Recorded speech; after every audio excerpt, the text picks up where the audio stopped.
I am the Koch brothers' brother from another mother. Yes, I'm their brother from another mother. Herman Cain made a big deal about supporting the Koch brothers, but Mitt Romney is taking a more serious approach. Today, Romney skipped an important campaign stop in Iowa to give a speech at the Americans for Prosperity Conference in Washington. An October 4th internal Romney campaign memo obtained by the Washington Examiner describes Koch as the financial engine of the Tea Party, even though Koch denies being directly involved. The ultimate prize for Romney is an endorsement by David Koch. If Koch is on his side, the Tea Party might get on board. Let's bring in Robert Greenwald, founder and president of Brave New Films. Great to have you with us, Mr. Greenwald. Thanks, Ed. How important is Koch brother endorsement for any of the Republican candidates? Well, it's critically important because we have this disgusting situation, Ed, now where hundreds of millions of dollars are going to flow from the Koch brothers in an effort to buy the election, to buy democracy, to try to convince people to buy their right-wing philosophy. So Romney, like all the others, is out there with his tin cup, hat in hand, saying, please, put your $100 million in my cup.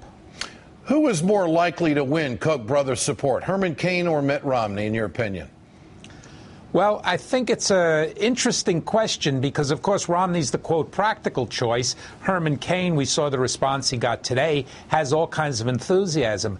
But look, the thing about the Koch brothers, they're going to spend their hundreds of millions of dollars across many candidates, across many issues, think tanks, Americans for Prosperity. They're smart enough, Ed, to know don't just fund one candidate. Fund the issue, fund the pundits, and spread that money around. You know, in business, there's this term ROI, return on investment.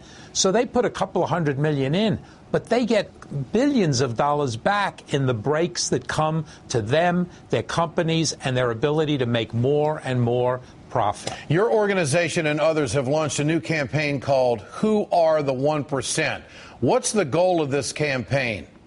Well, we've been inspired by our friends and colleagues at Occupied, and we decided that what we wanted to help do was talk about and really show people who are the 1%.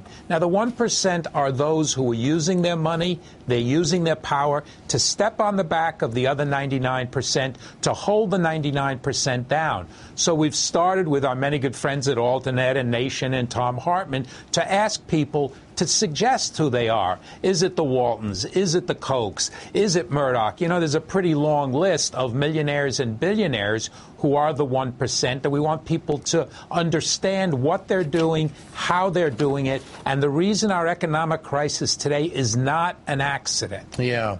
Well, the facts are about the 1%. The average wealth of the 1% is 225 times bigger than the average household in America. CEOs make almost 200 times as much as regular employees. CEOs of the top 500 companies receive an average of $11 million in 2010. Half of Americans earn less than $26,000 in 2010. So it's going to be very interesting to see how this works for you. And I would imagine that the Koch brothers are probably the best example that you can find. But there's a lot of people in the media who are movers and shakers that I think are going to end up on your list. We're going to follow it. Robert, great to have you with us tonight. Thanks so much. Thanks.